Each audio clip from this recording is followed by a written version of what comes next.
The purpose, the goals for Jean's speech are the exact same as for Adam to organize her speech.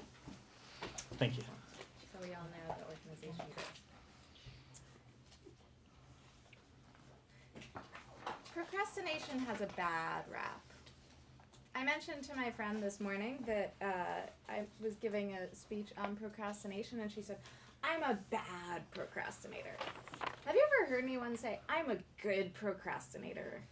I'm a proud procrastinator. Yes, I procrastinate. Well, today I'm going to say that. Yes, I procrastinate, and I'm proud of it. It's an important part of my life, and it serves me well. Now, when I started thinking about this speech, I thought, well, it's weird. Why? Procrastination really is kind of a positive. I mean, it's a mixed bag, but it's kind of a positive thing for me. And so why does it have such a bad reputation? So I looked up the definition. According to Merriam-Webster, it says to put off intentionally and habitually. A priori, that's not so bad, right? Putting off intentionally and habitually. That's not so negative. Second definition is a little less great. To put off intentionally the doing of something that should be done. Okay, so now we're getting into a little bit of the shame thing, that it should have been done and you didn't do it, or you're not doing it now.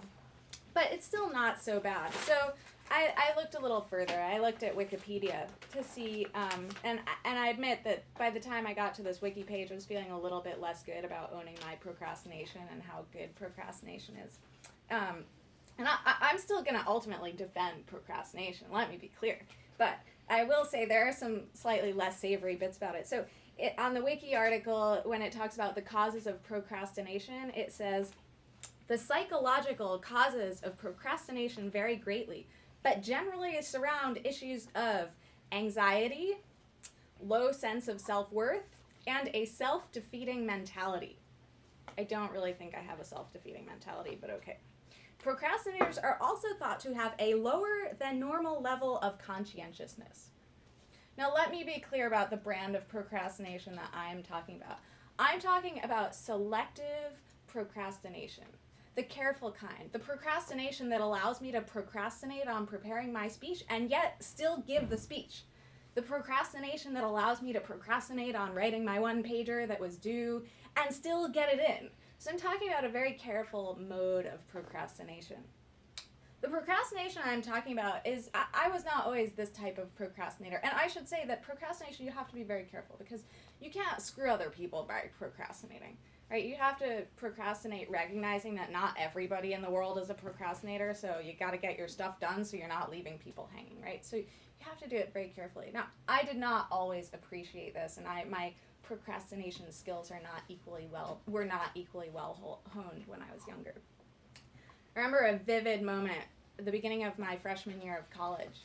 I was taking this required writing class. There was a lot of writing. Writing is one of the areas on which I procrastinate the most. Writing, giving speeches, generally getting words together and organizing them. That's kind of where procrastination is really key for me. And I now know how to channel it and feel good about it and ride the adrenaline of it. But at the time, I wasn't so great. And I admit that this wiki article that talks about anxiety, self-defeating mentality, I got that. It was 4 a.m. I had this paper to write. Not a word on the page yet, or on the computer. It was due at noon. It was supposed to be 8 to 10 pages, so it's kind of at the stage where I was like, all right, I have to write at a rate of approximately 1 page per hour between now and then, ideally a little faster so that I have time to review a draft and then turn it in. And, it's kind of down to the wire. And, of course, first year in college, first semester, my roommates were also up doing who knows what at 4 a.m. And I thought, I felt horrible. Jean, why are you doing this to yourself? Why do you put yourself in this position always, every time? Leave it to the last minute. You make yourself crazy. What are you doing to yourself? This has got to stop. So I decided to seize the night. I did not sit down and start typing. Instead, I wrote an honor code, a pledge of honor for myself. I was at a university where we had an honor code, so it seemed sort of fitting. So my honor pledge was very good, actually, and really captured where I'm at with procrastination. And it started off very forcefully. I pledge my honor that I will always have a draft of a paper at least 24 hours before it's due.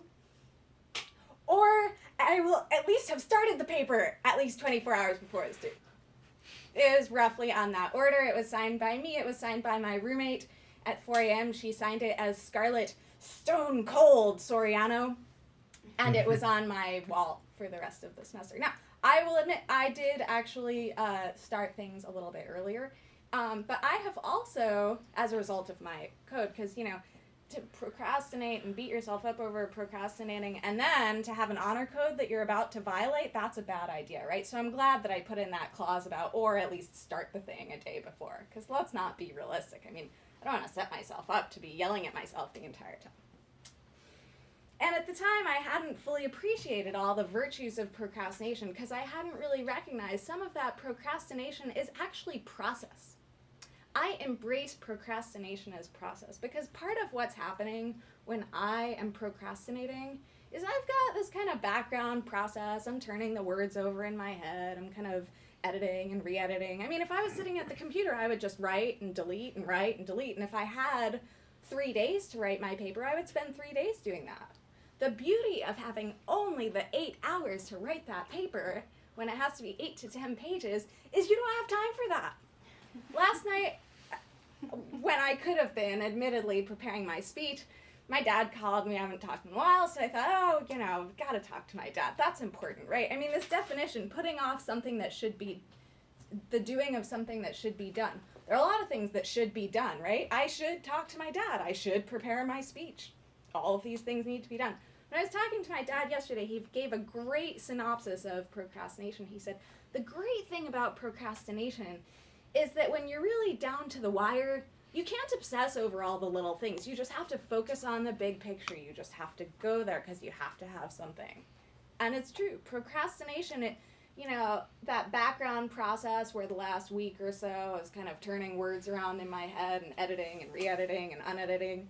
I mean, if I'd spent that whole time preparing the speech, I wouldn't have gotten all these other things done that I did in the past week, like talking to my dad. So procrastination is great because it actually allows this background process to go on, allows things to kind of gel subconsciously. And then when you have no time, you just have to channel and focus on the big picture.